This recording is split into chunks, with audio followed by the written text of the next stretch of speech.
नमस्कार सभी प्रिय विद्यार्थियों और सभी साथियों, मैं अमित द्विवेदी अपने YouTube चैनल में आप सभी लोगों का स्वागत करता हूं।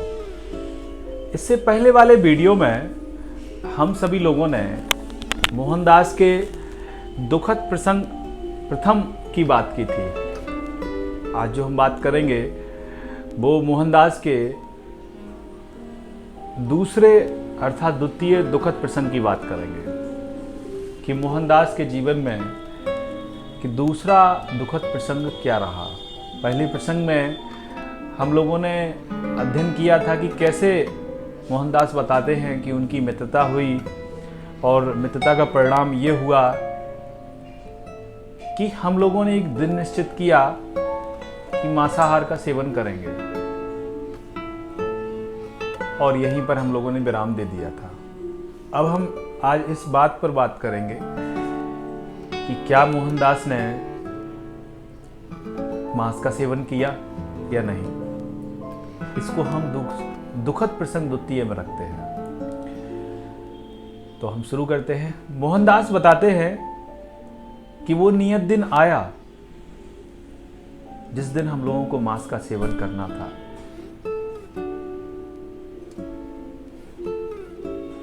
मेरे जीवन में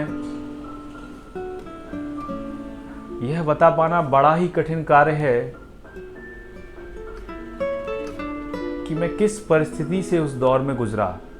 मैं उसको बयां नहीं कर सकता हूं। एक तरफ अपने हिंदुस्तान में परिवर्तन का कौतूहल था, तो एक तरफ मांसाहार का सेवन करने के कारण दुख भी था। एक तरफ ये लग रहा था कि मांसाहार का सेवन करेंगे तो अंग्रेजों को अपने देश से भगा पाएंगे। दूसरी तरफ ये भी था कि माँ बाप से झूठ बोलकर और मांस का सेवन करना भी उचित नहीं। पर देश से जब इनको भगा देंगे तो वो भी सही है। मगर इस परिस्थिति में कौन प्रधान है, मैं ये निश्चित नहीं कर पा रहा था। उस नियत दिन में एक नदी के किनारे पर मेरा मित्र मुझे लेकर जाता है। हम लोगों ने एक ऐसा कोना देखा जहां कोई भी नहीं था, जहां कोई हमें देख नहीं सकता था। उस कोने में जाकर हम सभी लोग बैठ जाते हैं।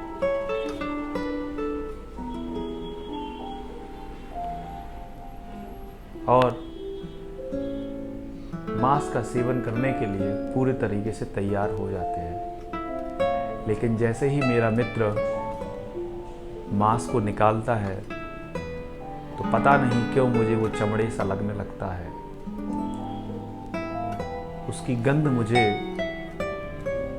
उल्टी करने को प्रेरित करती है। वहीं पर भटेयारे की डबल रोटी भी देखी, जिसको देखकर मेरा मन और खराब हो गया। उसकी बदबू ने, उसकी गंध ने मेरा मन और खराब कर दिया। और जैसे ही मैं मांसाहार खाने को आगे हुआ, पता नहीं क्यों उल्टी सी आने लगी और मैंने मांस खाना वहीं रोक दिया। रात को जब मैं एकांत में लेटा तो पता नहीं क्यों मुझे ऐसा लग रहा था कि वो चमड़ा मेरे शरीर के अंदर वो बकरा जिंदा हो गया हो, मेरे पेट के अंदर वो बकरा जिंदा हो गया हो। और डबल रोटी को सोचकर भी मन खराब हो रहा था। पूरी रात में सो न सका और मैंने निश्चय किया कि मैं मांस का सेवन नहीं करूंगा। मगर मेरे सामने ये भी था कि मुझे अपने देश से अंग्रेजों को भगाना था। मुझे भी अपने शरीर को गठीला करना था। इन सारी चीज़ों को देखते हुए फिर हम लोगों ने निश्चय किया। मेरा मित्र मुझे उस दिन नदी के किनारे न ले जाकर पास में ही एक अतिथिशाला थी, वहां लेकर गया। वहां मुझे बैठाया। मोहनदास कहते हैं कि जब मैं नदी के किनारे था तो ना तो मुझे नदी का किनारा अच्छा लग रहा था, ना पौधे, ना पंछी, ना कुछ। बस मन खराब कर चुके थे।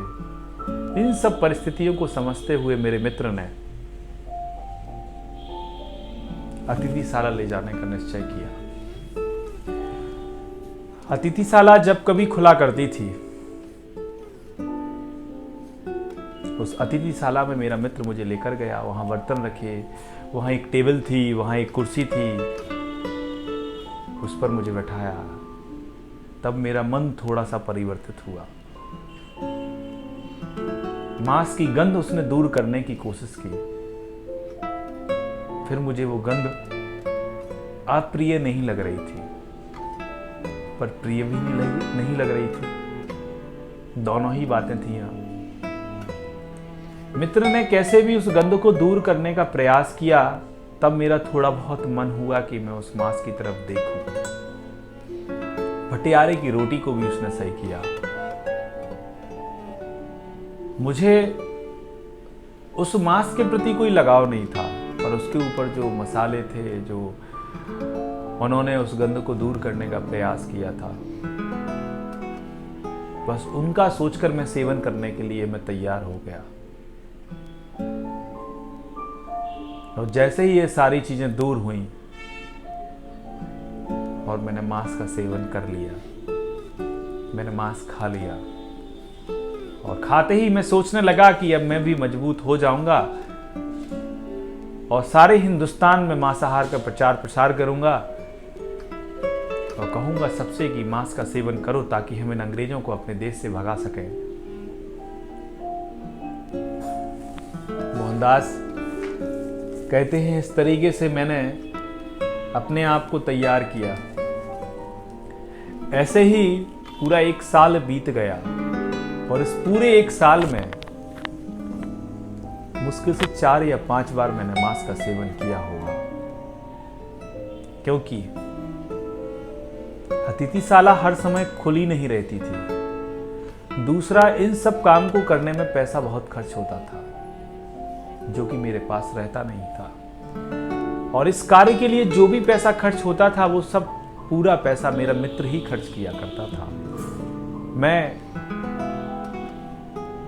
मेरे पास कभी इतना पैसा रहता ही नहीं था, तो मेरी गांठ से कहां पैसा छूटेगा।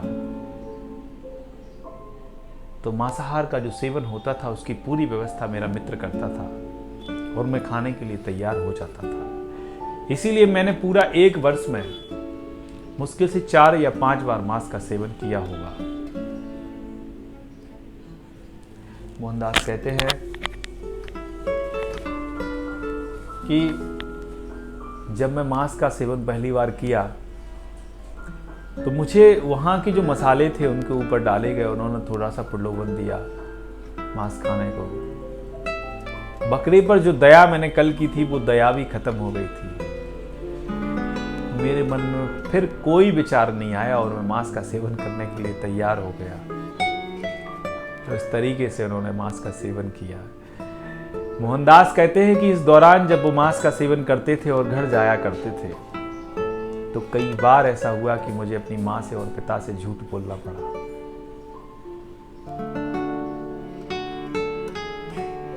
मोहनदास कहते हैं कि जब उनकी मां खाना परोस कर लाती हैं और वो कहती हैं कि बेटा तुम खाना खा लो, तो मैं उनसे झूठ बोल देता था कि मां मैंने अभी तो खाना खाया था, वही तो पचा नहीं।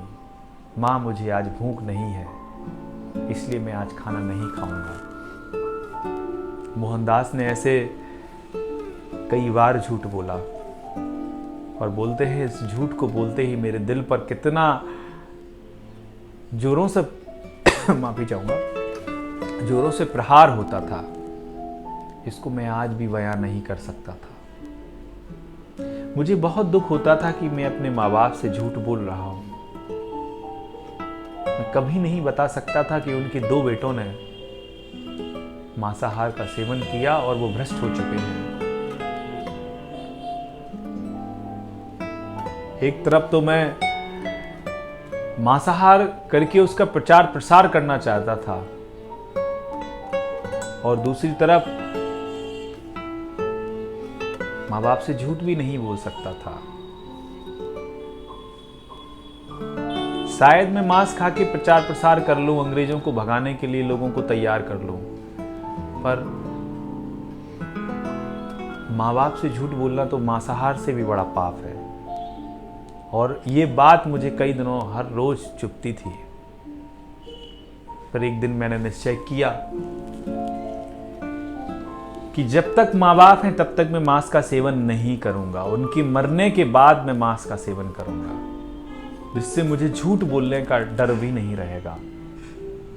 और ये मैंने निश्चय किया और यही बात मैंने अपने मित्र को बताई और तब मैंने मांसाहार को छोड़ा। और ज्यों ही त्यों मैंने जैसे ही मांस का सेवन करना बंद किया, मांस को छोड़ दिया, तब से लेकर मैंने कभी भी फिर मांस का सेवन नहीं किया। और उसका प्रायश्चित मुझे आज भी बहुत है, दुख उसका मुझे आज भी बहुत है। उसके बाद मैंने कभी भी मांस का सेवन नहीं किया और कभी भी अपने माँ बाप को ये बात पता नहीं चलने दी कि उनके 2 बेटों ने मांस का सेवन किया। मोहनदास कहते हैं इस बात का मुझे बहुत दुख है, लेकिन ये भी अच्छा रहा कि मैंने मांस का सेवन भी छोड़ दिया। लेकिन मैंने उस मित्र की मित्रता नहीं छोड़ी, क्योंकि मुझे अभी भी उसके अवगुण पूरे तरीके से नहीं दिखे थे। अभी भी मैं उसको सही समझता था।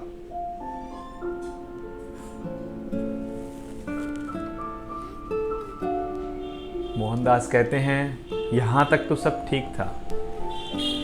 एक दिन मुझे वो व्याभिचार में फंसाने के लिए ले गया और मैं उसमें फंसने से बाल बाल बचा। मेरा मित्र मुझे एक अंधेरे कमरे में ले गया।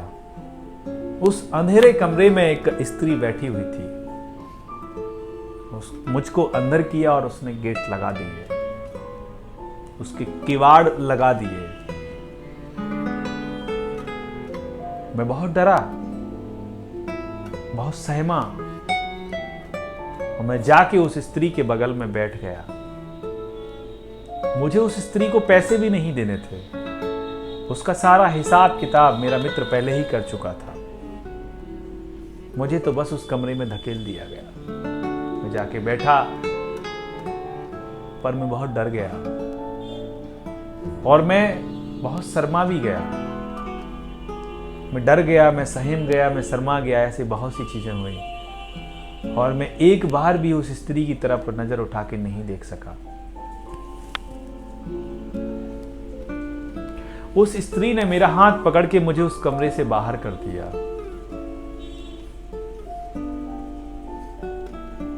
उसने बाहर किया तो मुझे लगा कि मेरी मर्दानगी को बट्टा लग गया है। पर बोलते हैं ना कि जिसने किसी का बुरा ना किया हो उसका बुरा नहीं होता। संयोगवश मैं उस दिन ये इतना बड़ा पाप करने से बच गया। यदि मैं ये पाप कर देता तो शायद मैं अपने पूरे जीवन में कस्तूरबा से और माँ बाप से कभी नजर न मिला पाता और इतना बड़ा अनिष्ट होने से बच गया। मोहनदास बताते हैं कि मेरी मर्दानगी को बट्टा लगा और जी चाह रहा था कि धरती फट जाए और मैं उसमें समा जाऊं। इसके लिए मैं ईश्वर का सदा आभारी हूं कि जिन्होंने मुझे संयोग बस इतने बड़े अनिष्ट और पाप से मुझे बचा लिया और मैं बच गया।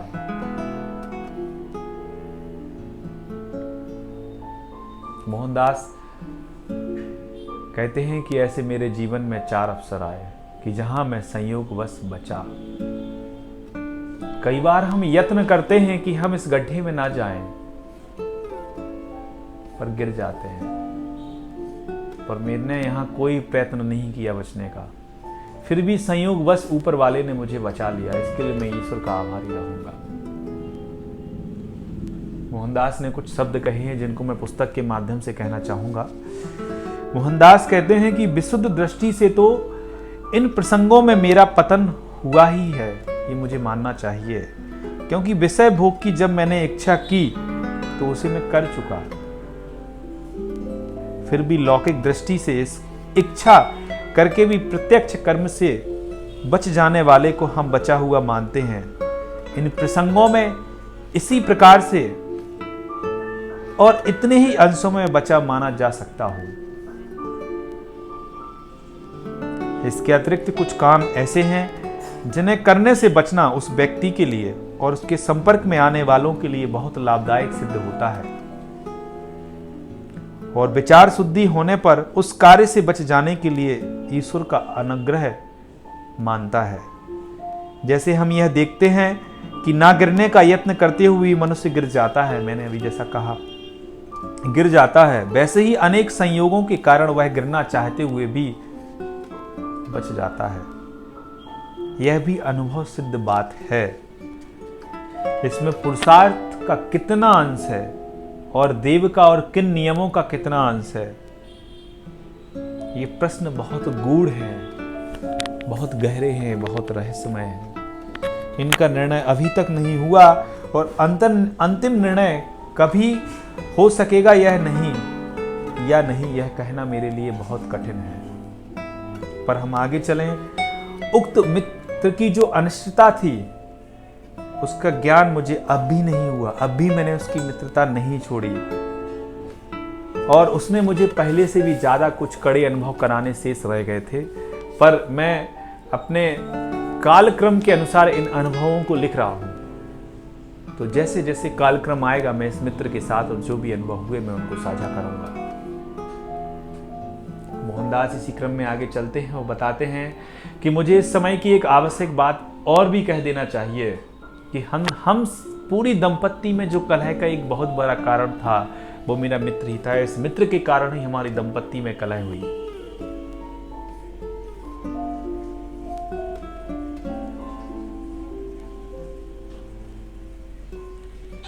जितना प्रेमी में पति था उतना में बहिमी पति भी था। यदि एक नौकर पर शक कर लो, शंका कर लो, तो वो नौकरी छोड़ के चला जाता है।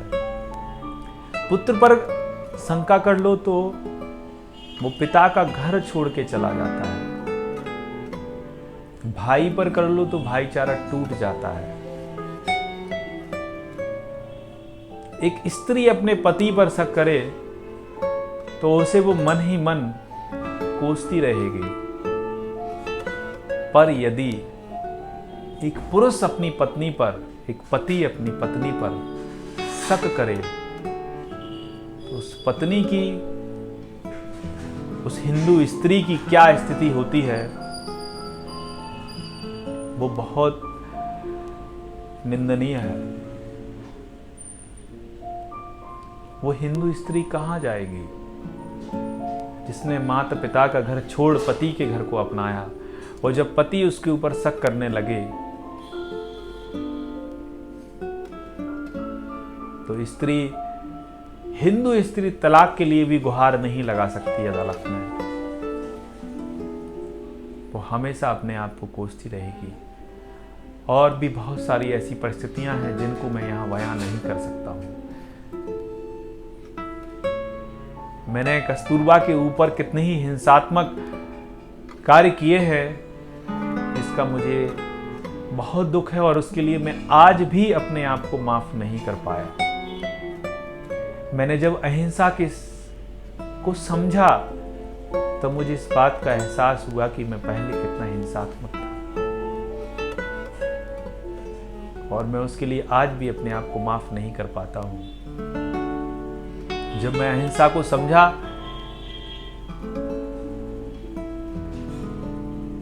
तब मुझे एहसास हुआ कि हिंसा कितनी खराब होती है।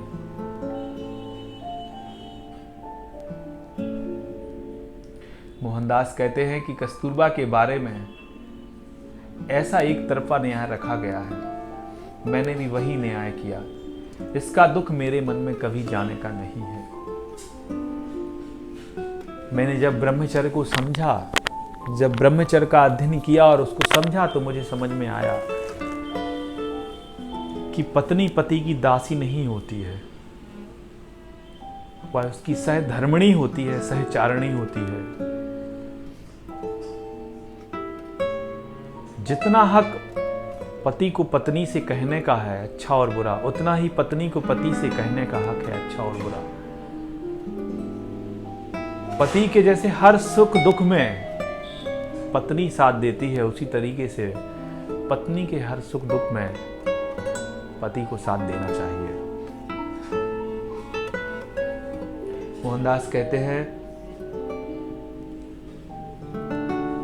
इस संदेह काल को याद आने पर तो मुझे अपनी मूर्खता और विषयांध निर्दयता पर क्रोध आता है और मित्रता विषयक अपने मुंह पर दया आती है। मोहनदास कहते हैं कि इतना सब कुछ होने के बाद भी मैंने उसकी मित्रता नहीं छोड़ी। मैं आपको बताऊं, आपको पहले ही मैंने कहा था कि मोहनदास ने बताया है कि मेरे जीवन में केवल 2 मित्र रहे हैं। पहले मित्र से ज्यादा लंबी मित्रता नहीं चली। दूसरा मित्र बनाया तो पहले मित्र ने मित्रता छोड़ दी और दूसरे मित्र के साथ ही दुखद प्रसंग एक हुआ और दुखद प्रसंग दूसरा भी हुआ। और इसके अलावा और भी उनके जीवन में बहुत से अनुभव हैं जिनको हम उनके कालक्रम के अनुसार उनका अध्ययन करेंगे। तो हमने दोनों दुखद प्रसंग में ये देखा कि मोहनदास ने कैसे अपनी गलतियों को सुधारने का प्रयास किया और उन्होंने एक बार भी ये ना सोचा कि मैं क्यों लिख रहा हूं, पाठक के मन में क्या विचार आएंगे। और उन्होंने स्पष्ट कहा भी है बीच में कि पाठक ये ना माने कि मांसाहार को मैंने स्वाद के लिए लिया था, उसमें मेरा कोई स्वार्थ या स्वाद नहीं था। मैं सिर्फ केवल हिंदुस्तान और देश हित के लिए मैंने मांसाहार का सेवन किया। लेकिन जब मुझे एहसास हुआ, जब मुझे लगा कि मैं ये गलत कर रहा हूं, तो मैंने मांसाहार का सेवन करना बंद कर दिया। और जो बंद किया उसके बाद मैंने ताउम्र कभी भी मांस का सेवन नहीं किया। जब मुझे एहसास हुआ कि हिंसा खराब होती है, अहिंसा सही होती है, तब मैंने कभी भी हिंसा का पालन नहीं किया, अहिंसा का पालन किया। मोहनदास बताते हैं कि कस्तूरबा पर किए गए अत्याचार का दुख उन्हें आज भी है और आज भी वो अपने आप को क्षमा नहीं कर पाए। मोहनदास ने बताया कि पत्नी सहधर्मिणी होती है, सहचारिणी होती है, वो दासी नहीं होती है। ये हमने उनके दुखद प्रसंग से सीखा। ये था मोहनदास के जीवन के 2 दुखद प्रसंग। अगले अंश में हम देखेंगे कि मोहनदास ने कैसे चोरी की और किसकी चोरी की और उसका उन्हें क्या प्रायश्चित हुआ। इसी के साथ मैं चलता हूं, फिर जल्दी मिलेंगे अगले वीडियो के साथ। आप सभी लोगों से निवेदन है कि आपको इस वीडियो में जो भी कमी लगती है, जो प्रश्न होते हैं, जो मैं बोल रहा हूं उससे संबंधित कोई प्रश्न होते हैं, तो आप कमेंट बॉक्स में लिख सकते हैं। आप लोग यदि लिखेंगे तो उससे मेरा मनोबल बढ़ेगा। यदि आपको अच्छा लगता है तो वीडियो अच्छा लगता है तो आप अच्छा भी लिख सकते हैं। आपके कमेंट करने से मेरा मनोबल बढ़ेगा। तब तक के लिए मैं चलता हूं।